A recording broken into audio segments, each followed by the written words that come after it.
İngiltərədə Texnium Bəli, idi. Texnium, Netpark, bəli. Bir də Cambridge bəli, nə Cambridge idi? məşhur universitet. Yaxşı. Bəs Fransada? Fransada Sofia Antipolis. Bəli. Bu tərəfdə Finlandiyada. Sofia Bolqarıstan paytaxtını yadımda saxlamışam. bəli. Finlandiyada? Tokyoda. Finlandiyada. Bəli, Finlandiyada. Finlandiyada.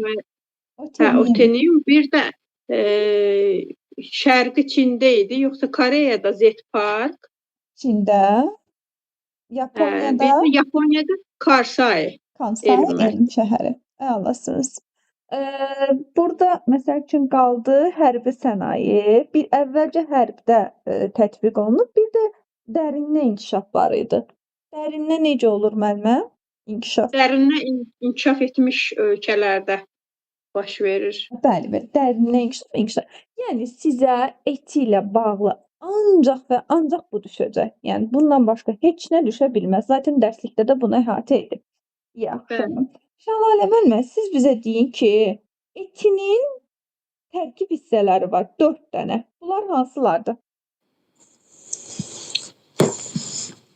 Müəllim, elmi texniki inqilabın tərkib hissələri. 4 dənə. Müəllim, o 4 tərkib hissəsi. Elm, texnika və texnologiya, istehsal, idarə etmə. Əlasınız. Elmdən bir də texnologiyadan danışın. Elm, texnika. Elm, yəni dünyanın elmi texnik tədqiqat mərkəzləri var. Yəni bu sahədə inkişaf eləmiş dövlətlər var. ABŞ-dır. Ondan sonra Böyük Britaniyadır. Yaponiya və s. kimi ölkələrdir. Yəni elmlə sıx bağlıdır, belə deyək. Bütün hamısı elm. Bəs texnika və texnologiyanın iki cür inkişaf var. Biri təkamül, digəri inqilab. Bunlardan danışın. Müəllim, texnika və texnologiyada təkamül müəllim. Təkamül yolu ilə inkişaf nədir? Müəllim, texnika və texnologiyanın yəni tətbiqi, təkamül müəllim, əmək məhsuldarlığına əsaslanır. Müəllim, bir dənə qulaq asın. Deyirəm ki, bir şey, bir var təkamül yolu ilə inkişaf edir, bir də var inqilab. Bunların fərqi nədir? Müəllim, təkamül inqilab dəyişik, çevrilişdir. Bəli, birdən sıçrayışdan olur da. Bəs təkamül? Təkamül müəllim inkişafdır da, irəliləyiş.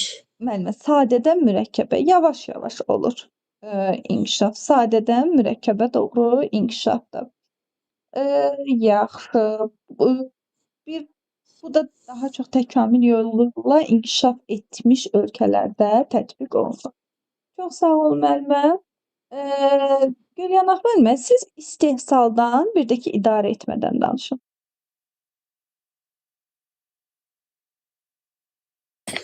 İstehsaldan idarə etmədən. Bəli, istehsal və idarə etmə.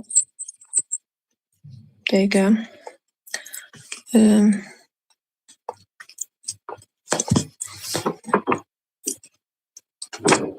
Müəllimə, orada nəyə deyirdik? Bir dənə əsas, bir dənə ipucu verə bilərsiniz? O istehsalın istiqamətləri var. Elektronlaşma, avtomatlaşdırma, dünən danışdıq. Bildim. Öyle bildim, başqa şey soruşursunuz. Burada bir neçə yerə ayrılır da. Biri kosmikləşmə idi, sonra biotexnologiya idi, energetika idi. Sonra avtomatlaşdırma, sonra yeni materialların istehsalı qaldı. Kosmikləşmə dediniz mi? Onu dedim. Birinci onu dedim. Onda bir izah edin. Biyoteknologiya qaldı. Onu da dedim. Elektronlaşdırma. Onu demədim. Elektronlaşdırma. Elə ondan başlayın. Yaxşı. Elektronlaşma odur ki, elə bir ki, bütün avadanlıqlarda olur da o. Yəni bütün elə bir ki, avadanlıqların nəyi deyək də, Kompüterlə təminata gedir bu elektronlaşdırma. Bəli, kompüterləşmə. Sonra avtomatlaşdırma nədir? Burada robotların tətbiqinə üstünlük verilir burada əsasən. Bəli, ən çox qarşıdırılan bu Robotların ikisidir. tətbiqi ilə əmək, necə deyim, əmək məhsuldarlığı artırılır da, o mənada gedir. Ən çox qarşıdırılan bu ikisidir. Elektronlaşma, kompüterləşmə, avtomatlaşdırma, robotların tətbiqi. Bəli. Buyurun. Sonra energetikanın inkişafında isə tükənməyən enerjidən necə deyim, tükənməyən enerji mənbələrindən daha çox istifadə olunur. Yəni onların köməyini daha çox çatır, bəli. Bəli. Sonra yeni materialların istehsalında nə idi? Burada elə bir ki, yəni insanların tanımadığı yeni məhsulların icadı deyək də, belə daha doğrusu materialların burada nə var idi? Optik liflər var idi, sonra keramika var idi, titan istehsalı var idi. Sonra biotexnologiyanın inkişafında isə burada güman məhsullarını biz əsasən nəzərdə tuturuq. Yeni dəyişilmiş məhsullar, sonra heyvan növlərinin dəyişilməsi, heyvan klonlarının yaradılması, sonra kosmikləşmə nədir? Kosmik şeydir da, adı nədir? Bu kosmikləşmə bu peykləri nəzərdə tuturlar. Belə deyək də, elə bil ki, artıq necə deyirlər, yer kürəsini bitiriblər insan ayağı dəyməmiş yerləri. Artıq kosmosu da tədqiq etməyə başlayırlar. Hə, bildim. Kosmosda aparılan tədqiqatlar. Bəs idarə etmə? İdarə etmə nədir? Bəli. Etinin idarə etməsi nədir? Hə. İdarə etmə bu çətin gəlir bu mövzular mənə. Elə bir əlif oxuyuram. Müəllimə, elə bil ki, dərsliklərinin son olan hissələridir. Yəni idarə etmə odur ki, informasiya partlayışı var da hal-hazırda idarə etmədə. Yəni bütün sahələrə bu tətbiq olunub. Yəni informasiya partlayışı olaraq deyə bilərik idarə etmə. Yəni qəşəng izah elədiniz. İnternetdən istifadə nəticəsində, yadıma düşdü. İnternetdən istifadə. Yəni bu hissələr ümumiyyətlə hamıya elə gəlir. Çünki ilin axırı olur və biraz bu hissələrə diqqət etmirik. Amma hamısı dərslikdə olan hissələrdir. Axırı olmasa da ümumiyyətlə biz heç eləmirik. Bizdə təhsil 8-ci sinifə qədərdir məktəbimizdə. 9 illikdirmi yoxsa ümumiyyətlə elədir? Yox, 11 illikdir. Yəni 9-11 şagirdlərimiz üzünü görmürük. Yaxşı oxuyanlarımız hazırlıqda olur. Pis oxuyanlarımız da ki, yəni heç kitab gətirmirlər. Yəni belə öz başınalıqdır. Həqiqətən, yəni deyirəm o vaxt mən bu sualları nətər oxuyub işə girmişəm. 2018 düşmürdü müəllimə. O vaxt bunlar heç biri düşmürdü. Həqiqətən elə o gün ağlıma gəldi. Deyirəm vallahi elə bil mən bunlardan oxumamışdım işə girəndə.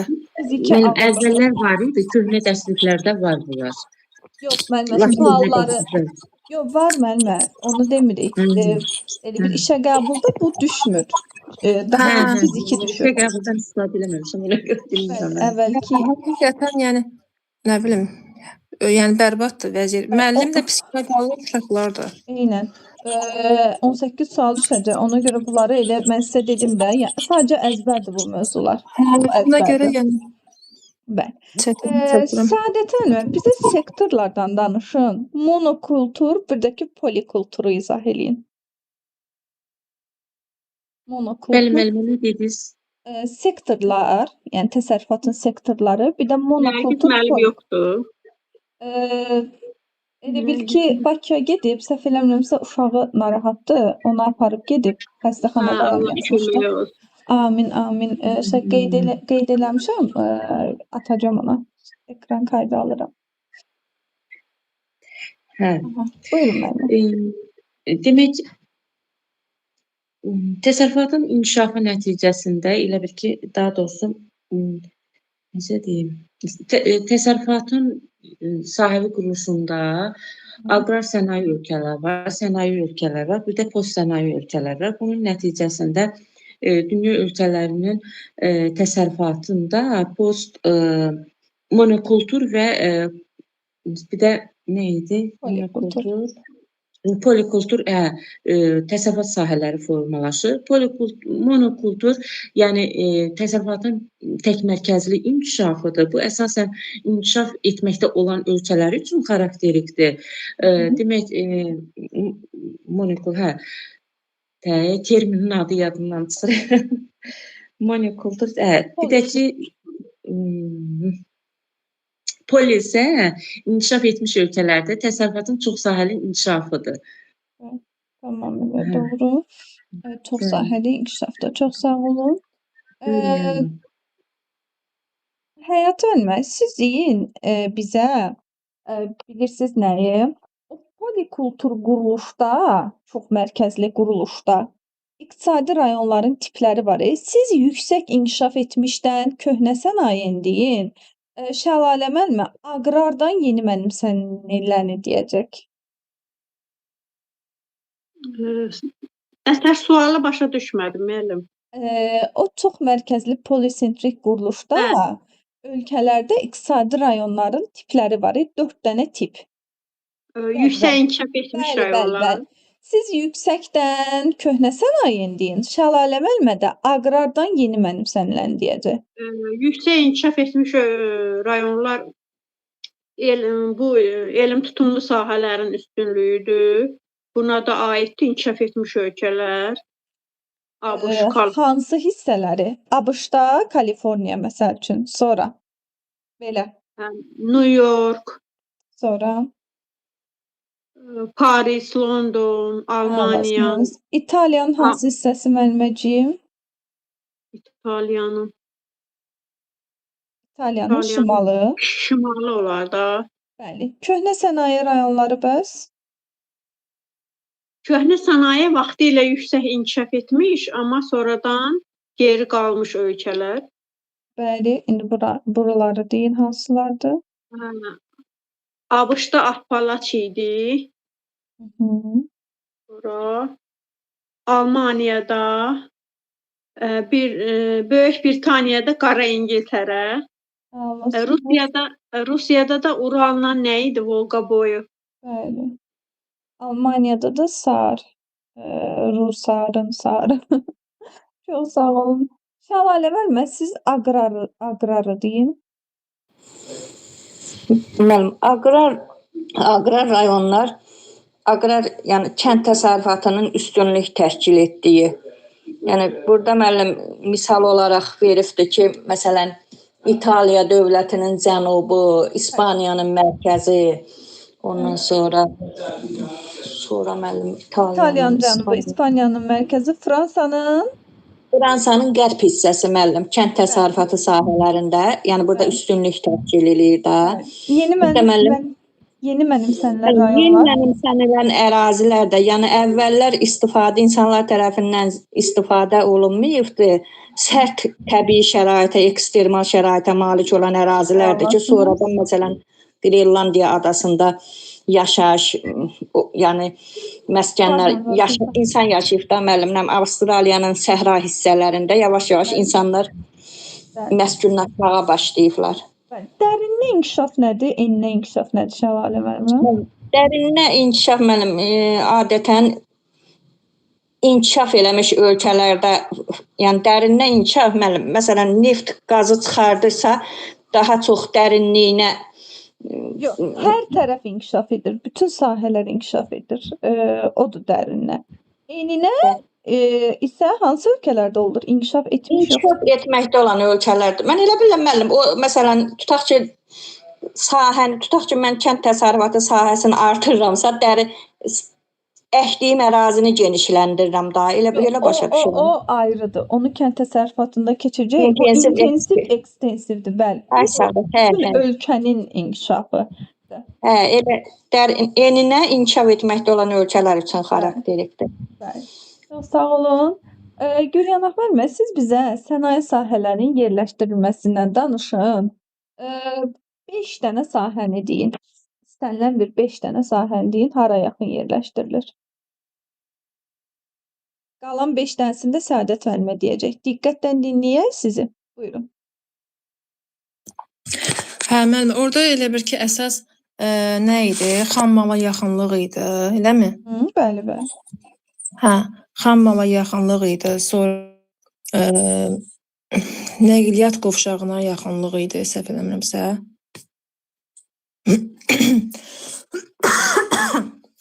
Xam mala yaxınlıq, sonra təbii şəraiti nə idi?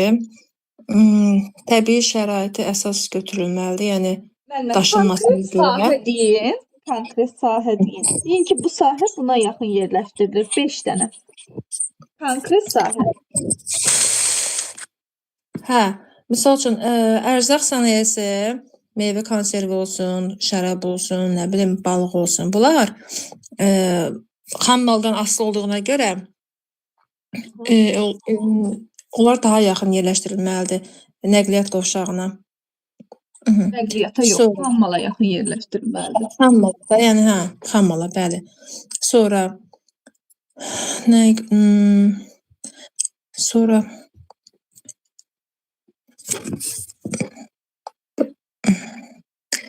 kimsə deyərdi, olar mən qulaq asım. Mən deyim bir iki dənə. Qara metallurgiya hara yaxın yerləşdirilir? Qara metallurgiya müəllimə, mən deyim, Hasilat nə deyim? Yaxşı, buyurun müəllimə.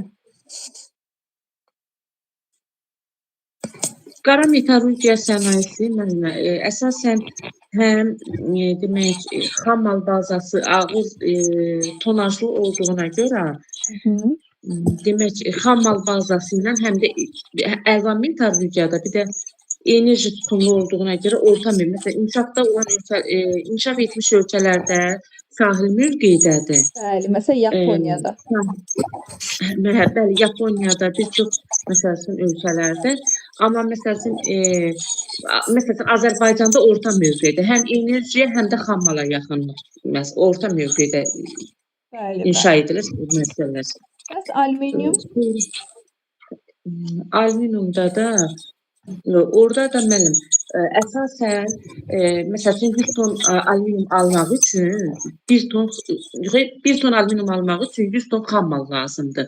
Buna görə əsasən onların demək birinci belə deyirlər, onların saflaşdırılması deməyimi saflaşdırılması. İlkin emalı, yəni xam mala yaxınlıqda yerləşdirilir. Sonra isə yəni o enerji mənbələrinə yaxın şəhərdə yerləşdirilir. Bəli, ya ikisinin ortasında ya da ki su və enerjinin yaxınlığında yerləşdirilir. Başqa hansı sahələr var müəllimə? Məsəl üçün mebel sənayesini desək. Onu dedik. Meyvə tərəvəzi dedik. Xam mala. Hə, mebel, üzr istəyirəm, buyurun. Mebel məsələn istehlakçıya yaxın yerdə yerləşdirilir. Düzdür, mebel istehlakçıya yaxın.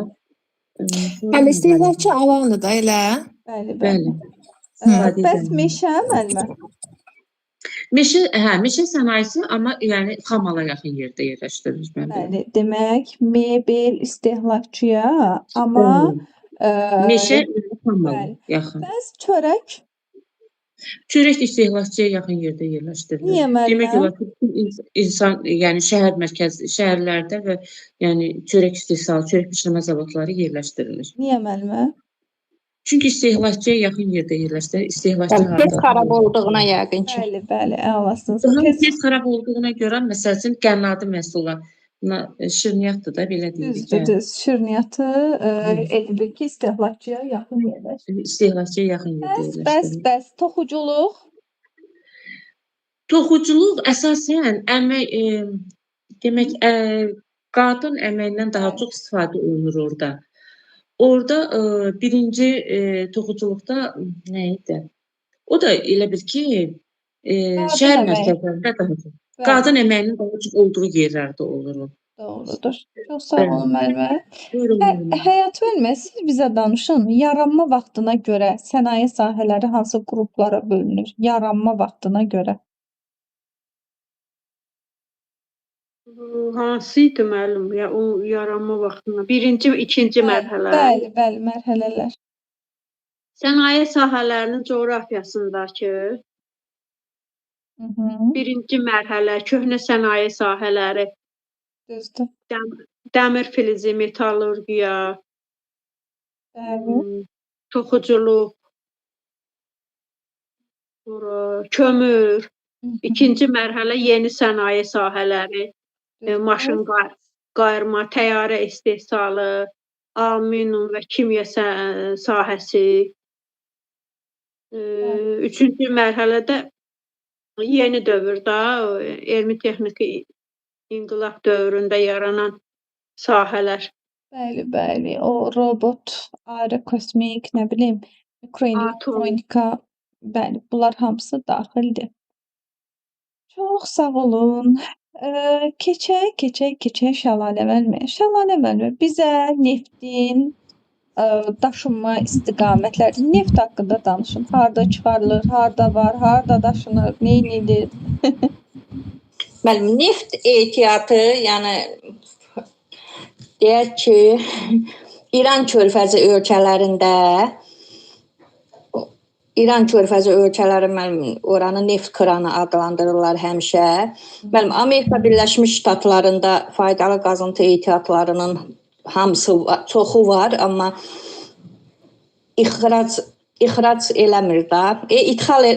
Səhv dedim mən, ixrac eləmir. Mən Meksika körfəzindədir, Amerikada. Mənim Kanadada var neft. Bəli, dedik var da Kanadada. Kanada, Meksika, ABŞ. Mənim Braziliyada yoxdur neft. Venezuela dövlətində var, quruda. Şimal dənizində daha zəngindir. Mənim Qvineya körfəzində çoxdur. Mən ölçü olaraq da deyim da.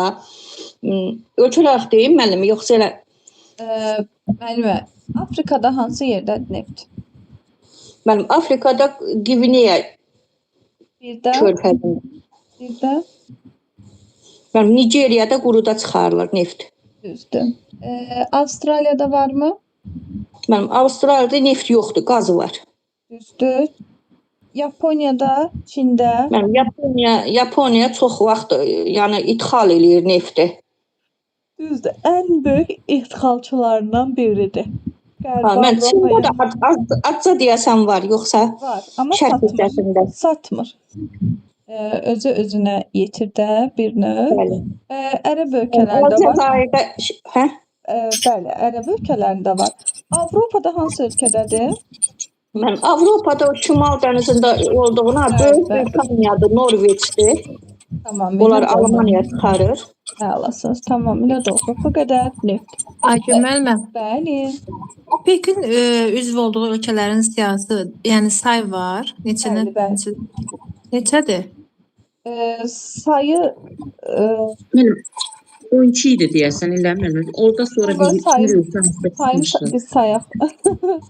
Sayım. 12 olmalıdır mən biləm. Bu tərəfdə elə bil ki, Əlcəzairdir, Angoladır, Kongodur, sayıram bu arada. Ekvatorial Qvineyadır, Gabondur. Bir də Nigeriya. Amerikada Venezueladır. 7 dənə oldu. Sonra indi keçirəm bu tərəfə. İran, İraq, Küveyt, Səudiyyə Ərəbistan, Birləşmiş Ərəb Əmirlikləri, bir də orada qaldı, Liviya qaldı. 14 dənə oldu. Qətər üst deyil. Oman üst deyil. Yox, Ekvadorda çıxıb. Bu tərəfdə deyəndə Amerikada bir dənə Venezueladır. İfs yox, başqa heç biri deyil. Nədə çoxdur Afrikada? Necə? Azərbaycanda deyil də. Yox. Həyat müəllimin səsi gəlmir. Köhnə 9-cu siniflərdə 12 dənə yazılmışdı müəllimə.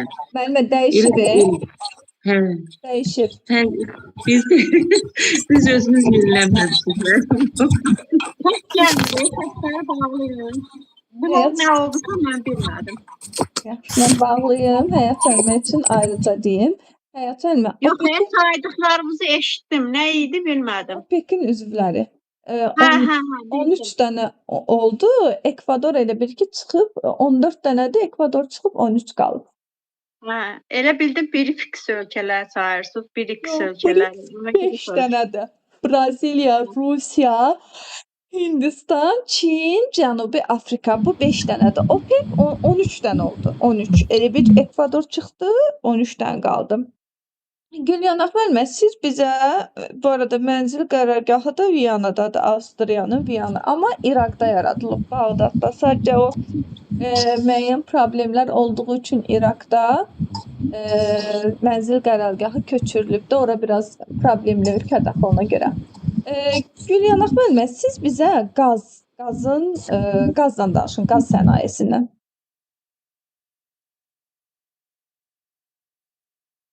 Buradasınız müəllimə? Səsiniz bağlıdır. Açdım.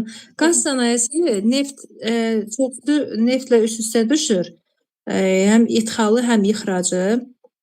Məsəl üçün Yaponiyada hamısı idxal edir də, yəni nə qazı var, nə də ki nefti var. Deməli, Avstraliyada neft yox idi, ancaq qaz var. Daha sonra Böyük Britaniya nə idi? İran, Ərəbistan, İran körfəzi sahillərinə olan ölkələrdən elə neft qədərdir. Məsəl üçün Səudiyyə Ərəbistan olsun, sonra İranın özü olsun, Birləşmiş Ərəb Əmirlikləri, təsəvvür eləmirəmsə, orada neft ixrac edən ölkələr siyasətində. Sonra Türkmənistan da bura daxildir. Türkmənistan, Hindistanda da var. Sonra Çində də var. Neft yoxdur orada. Amma şərqdə biraz var idi amma deyəsən. Mənim Çində neft var. Bangladeşdə də qaz var. Yəni kasıb ölkə olsa da, yəni qazını ixrac edir. Amma yox, ixrac etmir, özündə var. Eləmi? Bangladeşi bilmirəm mən. Qaz, yəni o onluğa falan daxil. Mənim qeyd olunublar. Bangladeş, Hindistandır, Çindir. Bunlardan var, amma ixrac eləmirlər. Göstərilən. Bangladeşdə qaz Amma var. Hindistan deyəsən mən nefti ixal eləyir də elə. Nefti alır. Neft yoxdur orada. Nefti yoxdur özündə. Ərəblərdən alır. Çünki ərəblər onlara çox yaxındırlar. Birlə daş kömürdür da Hindistanda əsas. Gülyanaq müəllimə, səmt qazı nədir? Səmt qazı. Səmt qazı neftlə bir yerdə çıxandır, eləmi? Bəli. Neftli qazlı sahələrdə həminki səmt qazı çıxır neftlə birlikdə. Yəni davam edeyim, qazı qurtarmadım. Aha, buyurun. Deməli daha çox Rusiyada Qərbi Sibirdən həm neft çıxırdı, həm qaz çıxırdı, ixrac edirdi Avropa ölkələrinə. Daha sonra Afrikada nefti deməli Qviney körfəzi sahillərində idi. Qazı isə şimalında Əlcəzair tərəfdə. Əlcəzairdə qaz ixrac edir. Sonra Amerikada isə ən çox Meksika körfəzi sahillərində, Meksika ölkəsində, sonra ABŞ-da, bir də Kanadada var. Qaz yoxdur mənim. Qaz Meksikada yoxdur. Bir dənə ABŞ-da, Kanada. Yox.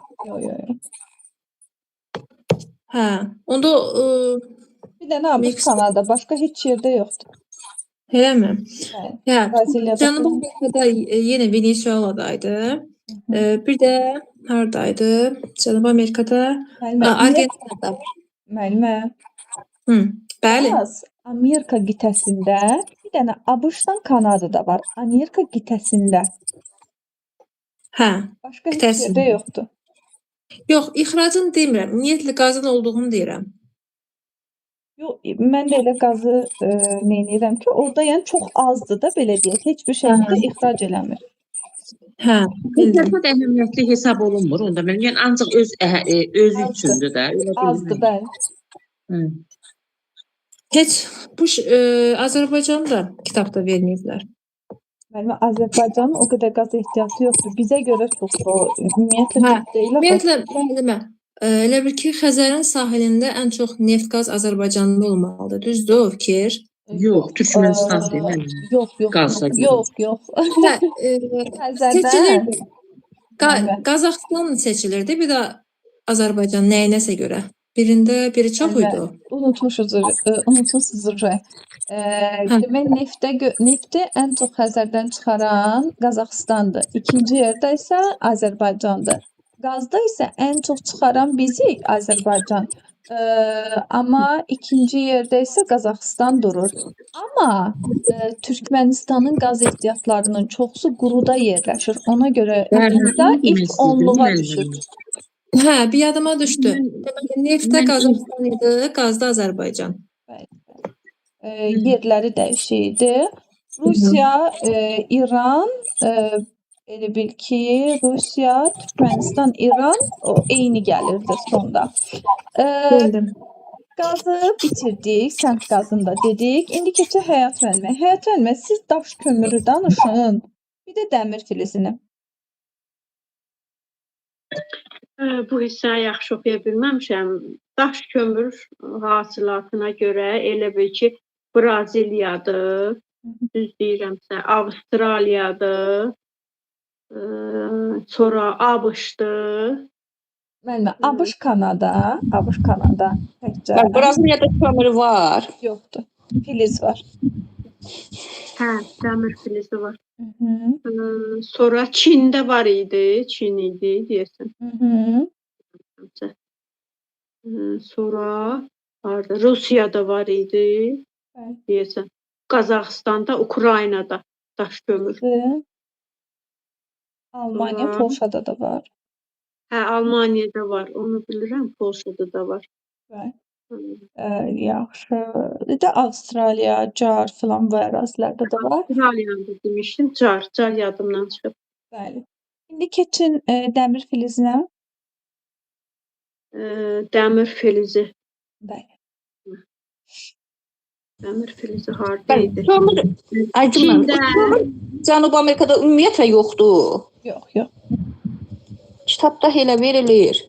Heç yoxdur. Dəmir filizi də Braziliyada qarışdırmışam. Braziliyada, yeni Avstraliyada idi. Çində, Hindistanda, Ukraynada, Rusiyada. Sonra ABŞ-da da var idi deyəsən. Dəmir filizi. Dəmir filizinə görə xüsusilə fərqlənir. Həm də İsveç filan bu ərazilərdə də var. Bəs mis? Misin ən böyük qurşağı Ant dağları idi Cənubi Amerikada. Çilidə, Peruda. Bəli. Sonra Afrikada da var idi. Kongo'dan harda idi? Zambiya. Zambiya. Bəli. Sonra mis var idi ABŞ-da, Rusiyada, Çində. Birinci yerə tutur da Çili. Bəli, Çili. Orada çünki Ant dağlarında mis qurşağı var. Çox sağ olun müəllimə. Şəlalə müəllimə, qalay Wolfram qurşağı hardadır? Qalay Wolfram qurşağı ən çox Cənub-Şərqi Asiya ölkələrində, İndoneziya, Malaziya. Bəli, Filippin bu ərazilərdir. Chuquicamata mədəni hardadır? Çilidədir. Fərqi nədir, yəni əlaməti nədir? Mən keçən dəfə demişdiniz ki, 3-4 dəfə izləmişəm sizin dərsinizə. Açıq usulla müəllim deyəsən, orada açıq usulla ucuz başa gəlir. Ehtiyat çox olduğu üçün açıq usulla. Müəllimə, alüminiumun xammalı nədir? Mənim alüminiumun alinut. Boksit, alinut, bir də ki nefelində alüminiumun xammalı. Bəs boksitə görə fərqlənən ərazilər? Boksit ehtiyatı ən çox hardadır? Yamaykadadır. Cənubi Amerikada deyəsən Venezuelada var. Kubadır boksit ehtiyatı. Tamamilə doğru. Kubada var. Kuba yox, həmin hissədə Yamaykada var, Qvineyada var, Hindistanda boksit ehtiyatları var. Bəs fosforit hardadır müəllimə? Fosforit ehtiyatının ən böyük Afrikanın qərbində Atlas dağlarındadır. Zəngin fosforit ehtiyatı. Hansı rayon ərazisinə düşür? Orada Mərakeş dövlətidir deyəsən. Mərakeş, Atlas dağlarında Mərakeşin ərazisinə düşür. Bugün elə bir ki, bu kənd təsərrüfatına qədər olan hissəni keçəcəyik. Emalatçı sənayedə bir dənə bizdə qaldı. Energetika sahəsində elə bil ki, necə deyərlər, yanar faydalı qazıntıların enerji verməsi. Bu məsələ həllərində çox ehtiyacımız olacaq. Biz əsas əmsalları əzbərləməliyik və şərti yanacaq olaraq 1 kiloqram daş kömürün yanması zamanı ayrılan enerji nəzərdə tutulur. Və mikrofonları söndürün, səs gəlir. Bu da 7000 kilokaloriya bərabərdir. Gəlin baxaq bunların əmsalları. Neft ən çoxdur, 1.5. İkinci yerdə qazdır, 1.4. Üçüncü yerdə daş kömürdür, 1-dir. Sonra gəlir ən az elə bir yanar şisti, 0.3. Torf 0.5, bir də ki quru odun var. Bu isə 0.4-ə bərabərdir. Məsəl üçün mən sizə deyirəm ki, tutalım yanar şistin nə qədər enerji ayrılır onu deyək. Dedik ki, əmsalı 0.3-dür.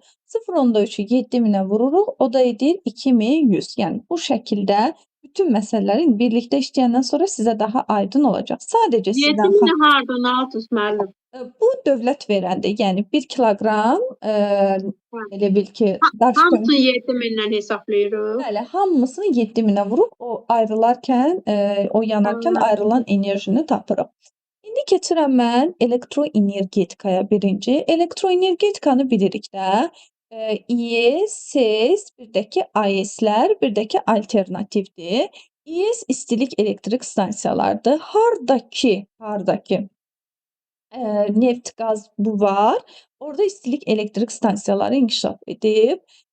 ABŞ-dır, Yaponiyadır, Fransadır, Çindir, daha doğrusu Almaniyadır. Bunlar da İES. Bir də var SES-lər. SES-lər çay olan ərazilərdədir. Məsəl üçün Braziliyada, Norveçdə, Rusiyada, sonra Yaponiyada bu ərazilərdə elə bil ki İES-lər üstünlük təşkil edir. AES-lər isə belədir ki, daha çox ətraf ərazini neyniyir? Çirkləndirdiyi üçün son dövrlərdə hissə-hissə AES-ləri necə deyərlər, bağlayırlar və məsəl üçün Çernobildə, sonra Fukushimada və sair ərazilərdə partlayışlar bunun bir daha sübut etdi. Amma AES harda var? AES əlbəttə ki, həmişə olduğu kimi ABŞ-da, Fransada, Rusiyada, Almaniya kimi ölkələrdə AES-lər var. Alternativə də günəşdir, küləkdir, qabarma GES-lər, yəni qabarma çəkilmə elektrik stansiyaları daxildir. Qabarma elektrik stansiyaları bilirik ki, ən böyük qabarma Fandi körfəzində olub, 18 metrə çatır və bir sutkada, bax bir sutkada qabarma çəkilmə özü sutkalıq ritmik hadisədir. Bir sutkada 2 qabarma, 2 çəkilmə olur. Bunu yadımızda saxlayaq. İndi gəlin keçək digər bir hissəyə. Bu da metallurgiyadır. Baxın, burada metallurgiya var, qara metallurgiya var, bir də ki əlvan metallurgiya var. Qara metallurgiya xammala yanacağa meyl edir, əlvan isə ucuz enerji mənbələrinə meyl edir. İndi keçək qara metallurgiyanın xammalına. Fikir verin bura. Əslində bunların hamısının yerindən danışdıq biz. İndi gəlin bu sistemə baxaq. Xammalı dəmirdir, daş kömürdür, o yandırmaq üçün manqan, bir də ki xromit, bir də ki bentonit gildir. Diqqətlə baxın, xromun qumsadıdır, manqanın M hərfinə oxşuyur. Bentonit gildə əlavə olaraq deyim ki, Azərbaycanın bütün rayonlarında olan yeganə faydalı qazıntıdır. Və dünyanın bir çox ölkələri, inkişaf etmiş ölkələr qara metallurgiyada ekoloji təcavüz siyasətindən istifadə edir. Yəni necə edir? Öz çirkli sənayelerini yerləşdirirlər, digər ölkələrdə yerləşdirirlər ki, həmin ərazi çirklənsin deyə. Deməli, ekoloji təcavüz sistemi qara metallurgiyada var. Gəlin diqqətlə baxaq bunun nəyinə? Sisteminə. Əvvəlcə metal hasil edilir. Daha sonra saflaşdırılır. Saflaşdırdıqdan sonra konsentrat alınır. Konsentratdan çuqun alınır. Çuqundan polad, poladdan isə boru prokat, polad lövhə, rels və armatur alınır. Baxın, hasilat, saflaşdırma, konsentrat, çuqun, polad, bir də ki prokat, boru prokat, relslər və s. alınır. Ən böyük qara metallurgiya mərkəzləri isə, yəni poladın ərdilməsinə görə xüsusilə Rusiyadır, Çindir, Yaponiya, ABŞ, Braziliya kimi ölkələr xüsusilə fərqlənir. Yenə də dediyim kimi harda, hansı ölkələrdə var, o haqqda danışdıq. İndi gəlin Bu sual şeyə düşmüşdü deyəsən diaqnostikdə. diaqnostikdə yox, bilmirəm, belə yadımda deyil. Sadəcə çox istifadə olunan nədir bu suallar? İndi keçək əlvan metallurgiyaya. Diqqətlə baxaq. Yüngül əlvanlar var. Alüminium, maqnezium, bir də ki titandır. Bir də bunun xammalı alüminiumun. Boksit, alinit, bir də ki nefelindir. Boksit, alinit, nefelin. İndi keçirik ağırlara. Mis sink qurğuşun, qalay nikel. Çətin əriyan, volfram, molibdendir. Nadir uran, germanium, torium, bahalılar da qızıl, gümüş, platindir. Bu da alüminiumun xammalı olan boksitdir. Yəni boksit, alinit, nefelin hamısı eynidir. İndi gəlin istehsal mərhələlərinə baxaq. Baxın, əvvəlcə hasil edilir, sonra saflaşdırılır. Dedik ki, alüminium sənayesini su və enerji mənbələrinə yaxın yerləşdirməliyik. Çünki filizin tərkibində metalın miqdarı hədsiz dərəcədə azdır. Bundan alınır konsentrat. Konsentratdan alüminium oksit alınır. Daha sonra isə saf alüminium alınır və demək yenə alüminium istehsalına görə fərqlənən ölkələr inkişaf etmiş, çıxarılan ölkələr isə bayaq qeyd elədik də Surinamdır, Qayanadır, Qvineyadır. Amma belə bir məsələ var ki, bu alüminiumdan necə deyərlər, inkişaf etmiş ölkədə, məsələn, Avstraliyada həm hasilatı var, həm alüminiumun emalı var. Növbəti ən maraqlı sahələrdən biri son dövrlərdə çox inkişaf edib maşın qayırma. Maşın qayırmada bilirik ki, bir ixtisaslaşma çox hökm sürür. Bir də ki, kooperativləşmə, kooperasiya, yəni kooperativləşmə odur ki, onun hissələri ayrı-ayrı yerlərdən gəlir və bir müəssisədə yığılır. Bunu biz Naxçıvanda Nazlifan avtomobillərində gördük və maşın qayırma da bir neçə hissədən ibarətdir. Əvvəlcə tökülür, tökmə, presləmə, mexaniki emaldan sonrakı mərhələ isə yığma mərhələsidir. Bu nəyə aiddir? Və orada məsəl üçün markalar filan var. Onlar imtahanlara heç vaxt düşmür. Yəni ona ehtiyac yoxdur. Yəni hansı marka hansı ölkədədir. Amma 3 dənə mərkəz var, onu bilirik. Qərbi Avropadır, Yaponiyadır, bir də ki bu tərəfdən ABŞ-dır və 3 hissəyə bölünür. Ağır, ümumi, bir də ki dəqiq. Ağıra aiddir energetika maşın qayırması, energetika.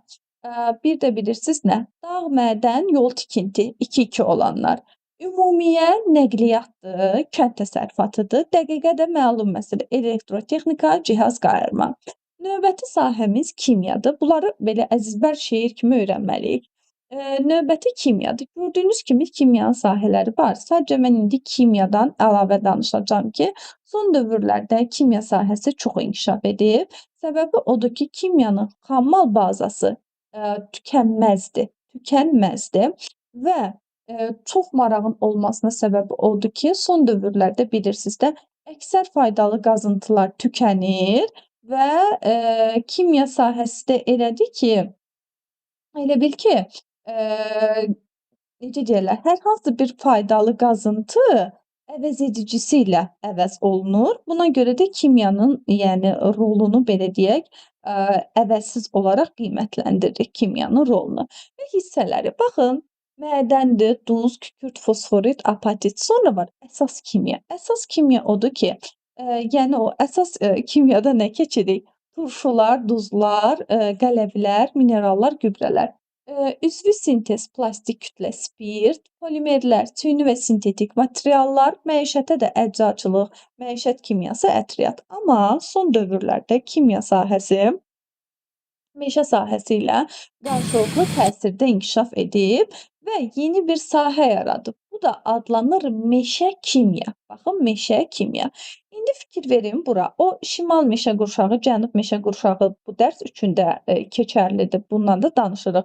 Və ətraf mühiti ən çox çirkləndirən sahələrdən biri kağız sellyozdur. İndi gəlin meşəyə baxaq. Mexaniki emal, kimyəvi emal. Ağac tədarüküdür, taxta, şalban, şpal, faner, mebel. Mexaniki emaldır. Kimyəvi emala kağız, karton, skipidar, kanifol, spirt, boya bunlar daxildir. Bir də gəlin buna diqqət edək. Meşə sənayesi materiallarına görə fərqlənən ölkələr. Birinci yerdə Kanadadır. Əvvəlki kitablarda Çin idi, hal-hazırda ikinci Kanada idi, birinci Çin idi. İndi isə hal-hazırda bu keçib, elə bil ki, Kanada, Çini, bunu yadınızda saxlayın. Yəni Kanada birinci yerdədir. Rusiya, ABŞ, İsveç, Almaniya, Finlandiya, baxın Tayland belə var, Ukrayna var, Belçika var. Meşə sənaye məhsullarının həcminə görə. Bunu yadınızda saxlayın. Bir də var meşələrin funksiyası. Meşənin nə funksiyası olar? Tarla qoruyucu, yol qoruyucu, su qoruyucu və s. kimi belə deyək, funksiyaları var. Növbəti gəlir yüngül. Yüngülə nə aiddir? Əlbəttə ki, toxuculuqdur, tikişdir, xəzləri və s. Bir də var qida. Qidada da çörək bişirmə, nə bilim, şərab, meyvə konservi, tütün, ət, içkilər və s. daxildir. Bu dediyim kimi ki, elə bil ki, ağac istehsal edilən ağac məhsullarına görə fərqlənən ölkələrdir. Bu ən yeni məlumatdır 11-ci sinifin dərsliyində olan. Kanada birinci yerdədir həmin meşə məlumatlarına görə. Elə bil ki, öyrənəcəksiniz kənd təsərrüfatına qədər. Növbəti dərs artıq kənd təsərrüfatını verəcəm evə. Bir saniyə, mən keçən dəfə güvəndən vermişdim. Neçəsə bir çox az test vermişdim, yadımdadır. Aydın müəllim, orada C20, nə bilim C8, onu keçik biz. Keçdik onları. İnkişaf etmiş, inkişaf etmirəmsə, səhv etmirəmsə, onu bizə Nərgiz müəllimə danışmışdı. Elə. Keçik. Nərgiz müəllimə səsi qulağımdadır. Mən keçən dəfə sizə vermişdim. Dünyanın əhalisindən 150-yə qədər 150-yə qədər sualınız varmı? Hələ bir baxım düz yerdəyəmmi? Məncə düz yerdəyəm, hə?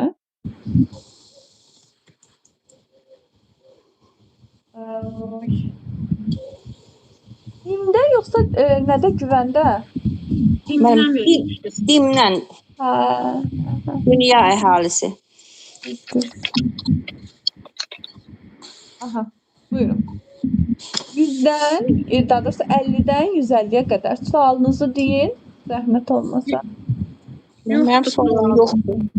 Aha, onda gəlin 150-dən sonra biz davam edək qruplara. Aha. Kimdəsə qalmışdıq, yadımdan çıxdı. Ən son suala kim cavab vermişdi? Oxuyum müəllim mən. Hə, oxuyun müəllim. Bir saniyə, buyurun. 150-ni oxuyum, 51-i. 51. 51-dən 55. Bir dəqiqə düzəldim bunu. Aha.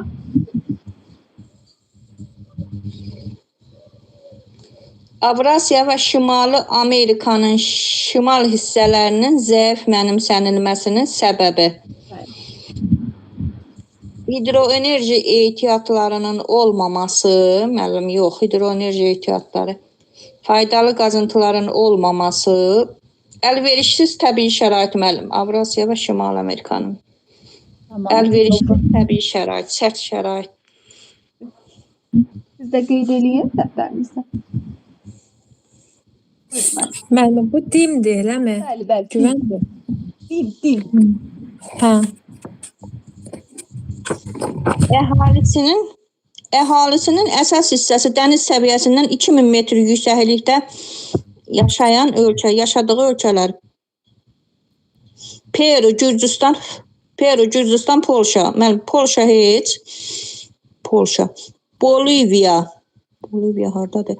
Peru, Nepal, Bolivya, Peru, Nepal, Türkmenistan, İndoneziya, İsveçrə, Avustraliya. Mənim Bolivya, Peru, Nepal. Əlbəttə. B variantı.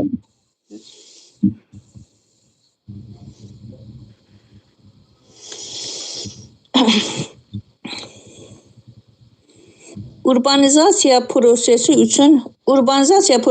üçün səciyyəvi əlamət. Şəhər əhalisinin payının sürətlə artması. Şəhər əhalisi. Mənim budur da elə. Urbanizasiya. Şəhər əhalisi artır.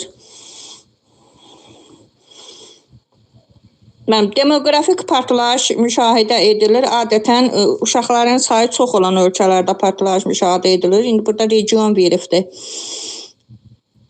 Afrika və Cənubi Asiya ölkələri təbii artımın məhdud olduğu ərazilərdə bu heç milli tərkibin mürəkkəb mülayim qurşaqda qəribə olur. Mənim A variantı. Düzdür. Partlayış Afrika bir də Cənubi Asiya. Əhalinin təbii artımının mənim ikinci tipdir, o birinci tip görmürəm. Müəllimə. İkinci tipi üçün səciyyəvi olmayan əlamət. İkinci tip üçün səciyyəvi olmayan əlamət. İkinci tipi. Yüksək doğum, ölümün aşağı olması, inkişaf etməkdə olan ölkələr üçün səciyyəvi olması, doğumun və təbii artımın yüksək olması, bu aiddir mənim. Təbii artımın yüksək olması, ölümün doğuma nisbətən daha yüksək olması, doğumun yüksək, ölümün aşağı olması. Mənim o olar A variantı. Müəllimə, Olmayan, elə. Mənim təbii artımın yüksək doğumun və təbii artımın yüksək olması o aiddir. Təbii artımın yüksək o da aiddir. Ölümün doğuma nisbətən daha yüksək olması. Mən tapmadım. Müəllimə, oxudunuz da ölümün doğuma nisbətən yüksək olması, əksinə də doğumun ölümə nisbətən yüksək olması idi. Ölümün aid olmayan, hələ müəllim deyir yaxşı. Mən başa düşdüm. Səadət mi? 156. Bəli, mənim. Necə 156? Qərb yarımkürəsində əhalinin sayı 100 milyondan çox olan ölkələr qərbdən. Demək, bura aiddir. Kanada, ABŞ müəllim, B variantı. 100 milyon deyirik Səadət, Kanada. Kanada az deyil ki, müəllim. Düzdür. Orada başqası var. Hansı dəqiqə müəllim? Braziliya, ABŞ. Bəli, Braziliya, ABŞ. Braziliya, Braziliya, ABC-dir, bəli. Acımən, bəs orada Yaponiyanın da 100 milyondan çoxdur. Bu şərtlərdə deyil mənim. Qərb yarımkürə. Ay sağ ol. Braziliya, Yaponiyada düzdür. Nə tər çaşdırır da? 157. 157. Nöqtələrin yerinə müvafiq ifadələrlə tamamlayın. Nədir bu? Venezuela üçün, Böyük Britaniya üçün, bir də səciyyəvidir. İmmiqrasiya. Venezuela yalançı urbanizasiya, Böyük Britaniya suburbanizasiyadır. B. Düzdür. B variantı, bəli. Ölkə daxilində etnik tərkibin müxtəlifliyi Müəllimə, orada nə seçdiniz? yalançı urbanizasiya, bir də suburbanizasiya. Müəllimə, ekran görünür. Qeyd edirəm. Nədir? Ölkə daxilində etnik tərkibin müxtəlifliyi onun hansı xüsusiyyətlərinə təsir edə bilər? Çoxmillətli olmasına, bir də nə idi? Təsərrüf strukturuna deyil. İnkişaf səviyyəsinin, inzibati ərazi quruluşu. Bir də inzibati ərazi quruluşunu. Bəli, federativ olur ancaq. Adətən, ancaq deməyim, 1-3. 1-3. İmmiqrasiyanın üstün olduğu ölkələrdə əhalinin İmmiqrasiyanın üstün olduğu ölkələrdə əhalinin sayının artım mənbəyi immiqrasiya mərkəzləri, o mexaniki artımdır. Hardadır o cavabıdır? Ölkə daxilində. İmmiqrasiya, ölkədə gələnlərin sayından çox olur. Gedənlərin sayının gələnlərdən sonra. Gələnlərdən, gedənlərin bir dəqiqə əhalinin təbii və mexaniki artımı. İmmiqrasiyanın üstün olduğu, immiqrasiya gələnlərdir də, üstün olduğu ölkələrdə, əhalinin sayının artım mənbəyi, əhalinin həm təbii, həm də mexaniki artımı. Bəli. Tələsməyin mənim. 160. Demoqrafik bölünmənin səciyyəvi olduğu, bilmirəm, elə tələsdiyimdən nəsə olacaq mən. Səciyyəvi olduğu ölkələrlə əhalinin artımının əsas mənbəyi. Mütəri səciyyəvi olduğu ölkələrlə əhalinin artımının əsas mənbəyi. Demoqrafik böhran. Demoqrafik böhran əhalinin təbii artımının aşağı olmasıdır. İndi deyir ki, burada demoqrafik böhranın səciyyəvi olduğu ölkələrlə əhalinin təbii artımının əsas mənbəyi. Daxili miqrasiya, mexaniki artım, subulmaz emiqrasiya, təbii artım. Mexaniki artımla artır da sadəcə. Mexaniki artım. Yox, sualı bir anlıq başa düşmədim ona görə. Mexaniki artım. Mexaniki artımdır. Bir dənə Aygün müəllimə bir sual verim, sonra başlayım. Buyurun. Bu 158-dəki ölkə daxilində etnik tərkibin müxtəlifliyinə bunu başa düşmədim. İnzibati ərazi quruluşunun nə dəxli var? Federativ ölkələr var bir də. Ona görə. Belə deyək də, məsəl üçün götürürəm Hindistanı. Müxtəlif nələr var? Orada tayfalar, nə bilim qəbilələr, etnik tərkibi müxtəlifdir də. Ona görə hərəsi bu ərazilər, hərəsi bir muxtar mahal olur. Ölkədə olur federativ, yəni bölür də, ölkəni ayrı-ayrı hissələrə bölür. Bir də ki, məlum məsələ çox millətli olması, yəni o normal bir hadisədir. Bildinizsə 161 oxuyun. Qərbi Avropanın meqalopolisləri, Reyn ətrafı, Varşava, İngiltərə 2, 4, 5, yoxsa yox, 2, 5. Y variantı, Reyn ətrafı, İngiltərə, Varşava meqalopolis dövləti. Elə onu demək istəyirdim. Hə, başa düşdüm. 162, əhalisi Hind-Avropa dil ailəsinə aid olan İslam dininə sitayiş edən ölkə, bu İrandır, D variantı. Bəli, ağlasınız. İnkişaf etməkdə olan ölkələrdə əhalinin yaş tərkibində uşaqlarının payının çox olmasının səbəbi, inkişaf etmə uşaqlarının payının çox olmasının səbəbi əhalinin cinsi tərkibində bu olmaz, şəhər əhalisinin bu da olmaz, əhalinin sayının təbii artımın ikinci tipinə malik olması, Y variantı. Bəli, düzdür. 164. İnkişaf etməkdə olan ölkələrin əhalisinin sürətlə artmasının nəticəsi inkişaf etməkdə olan işsizliyin artması olar, Y variantı. Digərləri hamısı müsbət bir şeylərdir, işsizliyin artması olur. 165.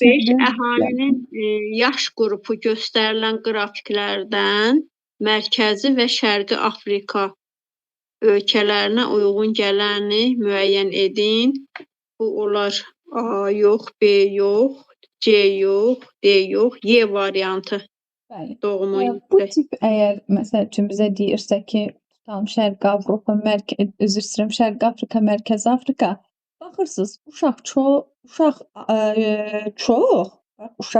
yaşlı isə az olmalıdır. Uyğun olan Y olur. Yəni bu daha belə sərt formada da ola bilər. Yenə edirəm. Uşaq çox, yaşlı da az. Bu qədər. Yəni bunun nəyi budur? Gülyan vermə 166. 166. Nə deyir burada? Deyir ki, verilmiş ölkələrə uyğun gələn dil ailələrini və qruplarını müəyyən edin. Amma biri görmürəm hemen. Bir şey dedi ya, İrak. Hə. Baxın bu iki. Bir İraqdır. Bəli. İraqda şeydi da bu İrana Kürtlər olan, Taciklər olan oydu, eləmi? Haydi, dəqiqə. Yoxsa tam Afro-Asiya idi o. Afrika şimalında olan Afro-Asiya. Hə, ona idi o. Ərəblər olardı. Birinci onda olası da Afro-Asiya, 2 Sami, Hami, 3 Altay, Türk. Adı müəllimə? Bəli. Hı. 66. Bir dənə gözləyim, bunu düzəldim. 167. Böyle.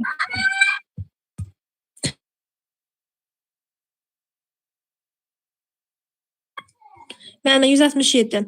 Demoqrafik keçidin birinci mərhələsində səciyyəvidir. Yəni doğum təbii artım az olan. Deyir ki, doğum və ölüm arasında fərqin olmaması ilə bu olmaz. Doğumun yüksək olması, bu da olmaz. Ölüm səviyyəsinin sabit qalması, doğumun səviyyəsinin aşağı düşməsi, bu ola bilər. Bir dəqiqə. Y bəndidir. İnsaf edir. Bəli, bəli. Demoqrafik Evet, keçidin bir ikinci dakika, mərhələsi səncə? Yox, bu keçidin deyil. Keçidin. Demografik keçid. Hə, onda Olsa C yox. olacaqdır. Birinci mərhələ müəllim. Birinci. Birinci də elə bil ki, o inkişaf etmiş ölkələrdə necə idi? Doğum aşağı idi. Yo müəllim. O siz dediyiniz tiplərdir. Demografik keçidin birinci mərhələsində olur Hə. yüksək doğum, Doğum da yüksək çoxdur, ölüm. ölüm də çoxdur. Bəli, o say ölkələr var. Yadıma düşdü, Başa düşdü. Bəli, bəli. 4 mərhələsi Hə, vardı. Müəllim onu deyir. Yadınıza düşərsə. Bəli, bildim, hə. bedən olur. Bildim. Demoqrafik keçidin ikinci mərhələsinin səciyyəvidir. Hı -hı.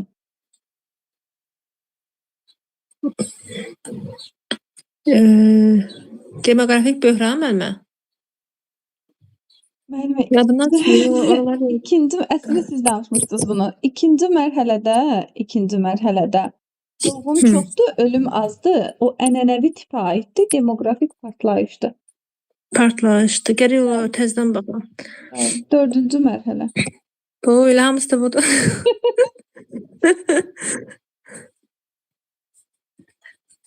Dördüncü mərhələ. Onları bilmədim. Bunu da bilməyəsiyəm. Dördüncü mərhələdə Dördüncü mərhələdə sizə ipucu verim. Yadımdan Ənənəvi düşdü. tipdir. axırlar deməli 1 ilə 2-də necə idi? Əhalisi çox olan ölkələr üçün idi. Axır 2 dənəsi inkişaf etmiş ölkələr üçün idi. Dördüncü 4 sinifdə. bəli, inkişaf etmiş üçün. Hə, C-dir. C variantıdır. Yadıma düşdü danışdığım. Deyil deyir müəllimə, deyil. Deyil. Hə, onda demoqrafik partlayış. Hələ odur. Partlayış, hə. Y deyil, D-dir. Partlayış baş verir. B bəndidir. Hə, təbii artımda aşağı olur orada Bəli, birinci bəli, səhifədə. bəli, oldu. 70'e baxın. Qaçmaqla deyil. Həyatdakı şansınız. Hə, valla. İmtahanda olmasın inşallah. İnşallah, inşallah. Yeni Gvineya adası, Amazon. Oxuduğum yerdə uşaq çağırır. Yeni Gvineya adası, Amazon, Kongo meşələrindəki qəbilələr bu mərhələdə. Bu birinci aid olasıdır. Təbii Allah'ınız. artımın aşağı olması çərçivəvidir. Bu ikinciyə aiddir. Fikirləşin, yaxşı fikirləşin. Təbii artımın aşağı olması. Hər ikisində də müəllimə. Bunda doğru. Hə, onda 3-ə aiddir. Bəli. Hə, C 2-yə aiddir. C inkişaf etmiş ölkələr ikinciyə aid, dördüncü mərhələyə aiddir. Yüksək doğum, yüksək ölüm səciyyəvidir. Bu D-yə, birinciyə aiddir. Düzdür. Bu mərhələdə olan bəzi ölkələrdə hətta təbii azalma prosesi gedir. Təbii azalma. Deməli, təbii azalma. Bu üç Təbii azalmadırsa 4-də, 4-cü mərhələdə təbii azalma. Y. Elə bil ki, 1-ə A, D, 2-yə C, Y, 3-ə də B. Olur A bəndi. Müəllimə, bilmədim, səsi bağladım. Nə dediniz axırıncıda? Baxın, bu mərhələdədir olan bəzi ölkələrdə təbii azalma olur. Təbii azalma olursa 4-cü mərhələdə də Avropadadır. Hə, təbii 1-ə A, azalma. D, 2-yə C, Y, 3-ə də B. Bildim. Oldu. Səadət müəllimə 171. 178'den məsələlər var. Ora tapsaq yaxşı olur. Atarıq inşallah. Müəllimə, bir dənə başlamamızdan əvvəl bir şey soruşum sizdən. Sizin başqa qrupunuz var. Mən elə bil hərdən birdə fiziki coğrafiya olan hissəyə, mən fiziki coğrafiyanı Keçmişəm müəllimə, fiziki coğrafiyanı keçmişəm. Təkrara qayıdacağıq da müəllimə. Niyəsinin. Qrupdan təkrar Hansı qayıdır. başlı hansı sualı bilməlimi? 171. Mən idim bana. Əcim mən deyirdim ki, Adət mən yox, siz idiniz, düzdür. sən başdan mən Buyurun, başlamışdım. buyurun. Hə. Ya oxusun Saadət Cəlal yoxdur. Oxu, eybi yoxdur, mən ki fərq yoxdur. Əhalinin 171. Əhalinin yüksək təbii artımı müşahidə edilir, lakin təbii artımı azaltmaq istiqamətində demoqrafik siyasət həyata keçirilir. Əhalinin yüksək təbii artımı müşahidə edilir, lakin təbii artımı azaltmaq istiqamətində demoqrafik siyasət həyata keçirilmir. İşçi qüvvəsinin çatışmamazlığı müşahidə edilir. Xəritə sxemdə verilmiş xüsusiyyətlərin aid olduğu regionu və ona aid olan əlaməti müəyyən edin. Əhalinin yüksək təbii artımı, lakin ona aid demoqrafik işçi qüvvəsinin çatışmamazlığı müşahidə edilir. Xəritə sxemdə neft qaz sənayesinin Hansı ərazi olar ki, daha çox elə bir ölkə artır, amma heç bir siyasət yeritmir? Hansı ölkələr? Ərəb ölkələri deyil ki, Bəli, Ərəb ölkələri 4-dür. Burada da neft qaz.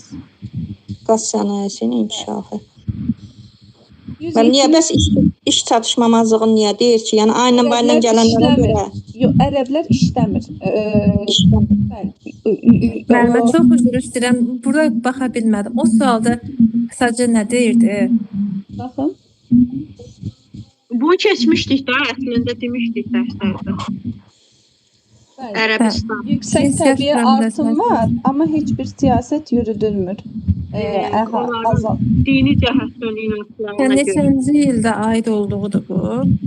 Yox, mən 171-deyik. 174-də baxıram mən də. Budur.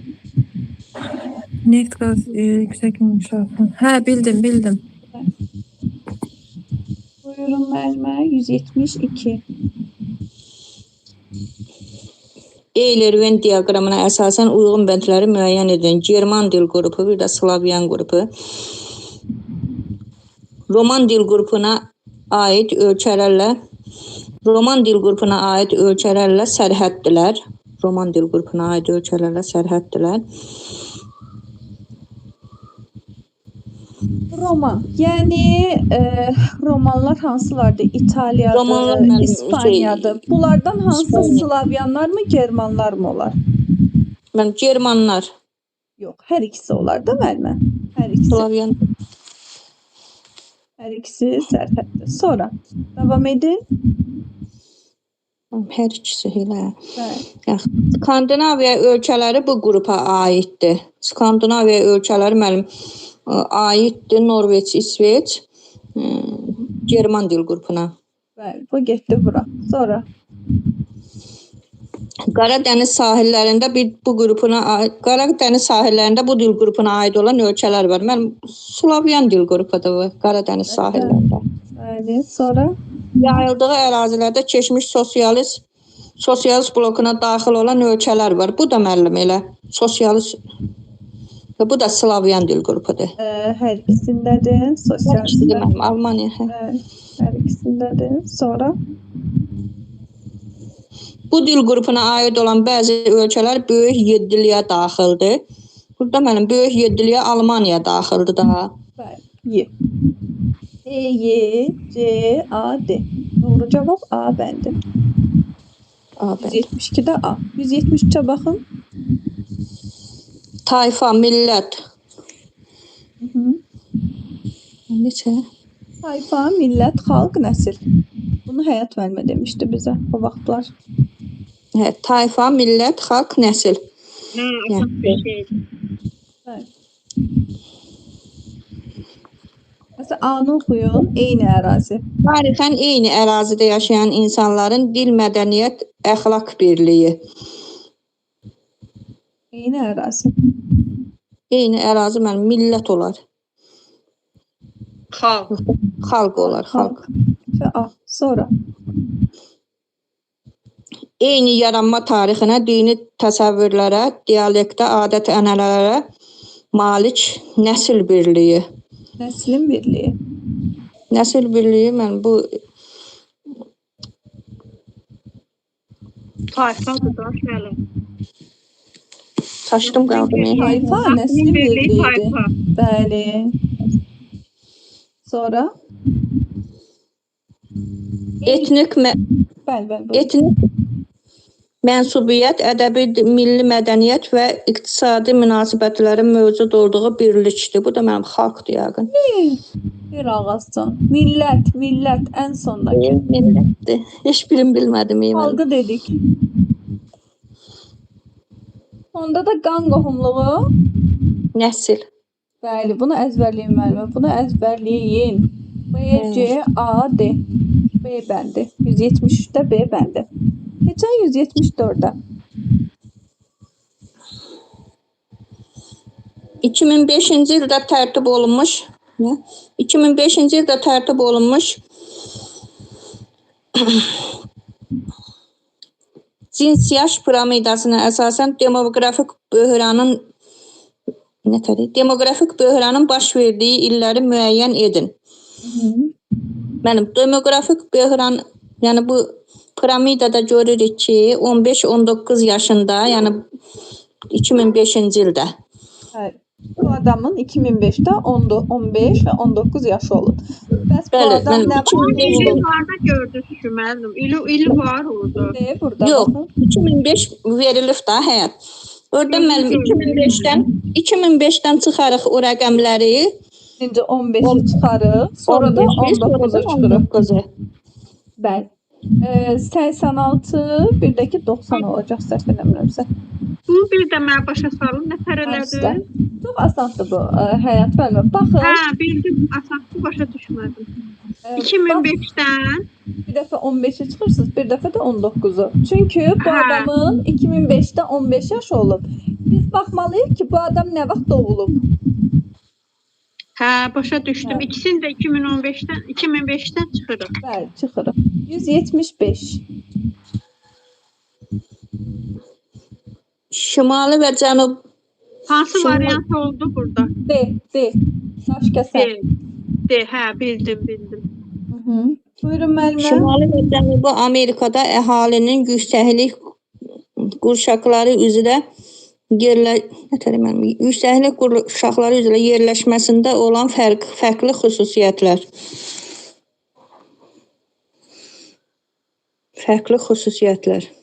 Şimali Amerika deməli xətlə veriləndə qırıq-qırıq da Cənubi Amerikadır. Ant dağlarında əhalinin sıxlığı Kordilyerə nisbətən çoxdur. Şimali Amerikanın qərbində, Cənubi Amerikanın şərqində, Şimali Amerikanın qərbində, Cənubi Amerikada isti cəryan, Cənubi Amerikada iri çayların, Kordilyer dağlarının. Mən bunu bilmədim. Hə, mən də deyəcəydim, müəllim. Bunu özünüz izah eləyin də. Demək, burada bizə verilib ki, Şimali Amerika mikrofon neyini, səslər gəlir. Nədən? Mikrofondan. Demək, diqqətlə fikir verin. Deyir ki, Şimali Amerika və Cənubi Amerikada əhalinin yüksəklik qurşaqları üzrə yerləşməsində olan fərqli xüsusiyyətlər. Gəlin baxaq, burada faizlər verilir və burada da 200, 200, 500, 500 min, burada hündür dağlıq ərazi verilir. Yəni, mən aşağıdan başlayıram. Deyir, Kordilyer dağlarının daxili düzənliklərində əhali daha sıx yerləşir. Düzənliklərdə fikir verin. Bilirik ki, Şimali Amerikada Kordilyerdir, Cənubi Amerikada isə Ant dağlarıdır. Burada bizə deyir ki, Kordilyerin daxili düzənliklərində əhali daha sıx yerləşir. Burada fikir verin, daxili yəni düzənlik olan hissələrdə 200, 500 filan bu hissələrdə Ant dağlarında əhali daha çox yerləşib, sıx yerləşib. Bu getdi. İndi gəlin D-yə baxaq. Deyir, Cənubi Amerikada iri çayların hövzələrində əhalinin sıxlığı Şimali Amerikaya nisbətən daha yüksəkdir. Yenə baxırsınız, məsələn 200 metrə qədər olacaq iri çayların hövzələri, ətrafları. Burada da baxın, Şimali Amerikada daha çoxdur, Cənubi Amerikada daha azdır. Burada isə əksinədir. Bu da getdi. İndi baxın, deyir, Cənubi Amerikada isti cəryanlar, Şimali Amerikada soyuq cəryanlar əhalinin yerləşməsinə təsir göstərir. Bunu, yəni bu şəklə əsasən deyə bilmərik təbii ki də. B-də deyir ki, Şimali Amerikanın qərbində, Cənubi Amerikanın şərqində əhali sıx məskunlaşıb. Şimali Amerikanın qərbi fikirləşək, qərb hissəsi hündür dağlıq ərazidir. Baxın, hündür dağlıq. Burada elə bil ki, baxın belədir, az məskunlaşıb, az. Amma bizdə şərtdə nədir? Sıx məskunlaşıb, bu da səhvdir. İndi gəlin A bəndinə baxaq. Deyir, Ant dağlarında əhalinin sıxlığı Kordilyerə nisbətən daha çoxdur. Fikir verin, Ant dağları çox, yəni bu hündür ərazilərdir. Fikir verin, 1500-2000-dən də yüksək ərazilər, yəni bu ərazilərdir. İndi biz dedik ki, bu Ant dağlarıdır. Cənubi Amerika iri-iri qırıq-qırıq xətlər bu Ant dağlarıdır. Kordilyerdə fikir verin, bu nöqtə-nöqtədə Ant dağlarında sıxlıq daha çoxdur, Kordilyerdə isə daha azdır. Ona görə cavab olur A bəndi. Aydın oldu mu? Bəli. Aha. 76. Əgər aydın oldusa, Səadət müəllimə, buyurun, 176. Bəli, müəllim. Neçə dediniz? 176 ekrandadır. 176. Bəli, baxdım mən. Demək, sxemdə demoqrafik göstəricilərə uyğun gələn ölkələr qrupunu müəyyən edin. Bir dəqiqə. Aha. Bu demək nədir? Sırf doğum hər 1000 nəfəri olanda. Ay, mən gözüm yaxşı görmürük. Hə, ölüm hər 1000 nəfər. 1 doğumun hər 1000 nəfərə. 2 ölümün hər 1000 nəfərədir. 3 də təbii artımın hər 1000 nəfərə. Bir dəqiqə. Baxın, doğum 20-dir 1000 nəfərə, ölüm 10-dur, təbii artım da 10-dur. İndi 2-yə baxın. Doğum 40-dır, ölüm 20-dir, təbii artım da 25-dir. Yəni adam gəlib də, belə deyək. Bəli, başa düşdüm mənim. Birinci demək nədir? Doğum aşağıdır, ölüm də aşağıdır. Bir dəqiqə, doğum yüksəkdir. Birinciyə aid edilir ABŞ, Kanada, İspaniya. İkinciyə də aid edilir. Doğum yüksəkdir, ölüm də nə qədərdir? Təbii artım nisbətən azdır. Təbii artım çoxdur, yüksəkdir. 25 nəfər falan. Təbii artım yüksək. Təbii artım yüksəkdirsə müəllim, onda düşürülük A variantı deyil bu. Bəli, A variantıdır. 176-da A. Sonra aşağıda verilmiş aşağıda bir dəqiqə böldüm müəllim. Aşağıda verilmiş əhalinin yaş-cüz piramidasına uyğun gələ biləcəyi ölkələri müəyyən edin. Hə, biri inkişaf etmiş ölkələrdə, biri inkişafda olan ölkədir. Bir dəqiqə. Yəni birinci inkişafda olan ölkə üçündür. İkinci inkişaf etmiş ölkələr üçündür. Düzdür. Demək ki, onda elə burada da müəllim elə bir A variantıdır. Misir, Meksika, bəli. Misir, Suriya, Meksika birinciyə aiddir. ABŞ, Yaponiya ikinciyə aiddir. Bu da getdi A. 178. Ölkə bir dəqiqə. Ölkə əhalisinin sayı ilin əvvəlində 500.000 nəfər, təbii artım 1000 nəfərə 6 nəfər olarsa, ilin sonunda əhalinin sayını hesablayın. Demək, belə götürürük. Əhalinin sayını hesablayın deyir. Hə, sayını hesablayın. Sayı onda götürülür nöqtə. Demək, tənasib qurulur müəllim. Necə Dəqiqə deyəcəm. Tənasibdə elə bir ki, 1000 nəfərə 6, 10.500-də x-dır. Bəli, 10.500.000. 1000-dir, hə, bəli. Bəli, bunu hesablayın. Hesablaya bilirsiniz, yoxsa mən açım hesablayım kalkulatoru? Hə, kalkulatorda hesablasınsa yaxşı olar mənim. Aha, demək. Bir dəqiqə eləyim də. 10.500.000-i vururam 6-ya, bölürəm 1000-ə. O da 63.000 müəllimə. 63.000 bunun artımıdır. Deyir, ilin sonunda nə qədər olacaq? İlin sonunda nə qədər olacaq? 63.000-dirsə 1 ilə artım. İlin sonunda nə edirik? 10.500-ün üstünü deyil. Bəli, bəli. 63.000-i gəlirik. O da edir 10.563.000. Hə, bəli. Deyil bəli. Üstünə gəlir. Neçə gəldiniz mənə? Aldığımız rəqəmdən. 63.000. Baxın necə elədik. Hə, 10.000 10.500 ist. Hə, bildim. bəli. O 1 il olan artımı yazdıq. Biz burada dimdə qaldıq 178-də. Bundan sonrasını inşallah 6-cı gün birlikdə işləyərik. Məsələdir bu hissələr. İstəyirəm ki, birlikdə işləyək. Evə bilirsiniz nə götürürsüz? Dimlə Azərbaycanın əhalisi 1.25 test var, bir də 29 test var. Hə, bunları yazmışsan, mən. Bəli. Bir də o qədər. Dəqiqə. Hazırda. Adını da atarsınız da müəllim. Nəyi? Mövzuların adını. Atacağam mən. Hə. Mən indi dərsə gedirəm. Bir də etidən verəcəm 89 dənə test. Cəmi 140 dənə test olur. Oldu? Etidən, hə. Etini verəcəm. Orada var 89 dənə test. O da dimdir, eti. Dim. Hələ ki dim. Güvənə keçməmişik. Güvəni bu dimi bitirək. Güvəni verəcəm. İnşallah 6-cı gün bu məsələləri davam edərik. Olar? Bir təsərrüfatı keçəcəm, kənd təsərrüfatını. Bir də ki bu məsələləri Elm İnqilabda nəyi? Neçə testi?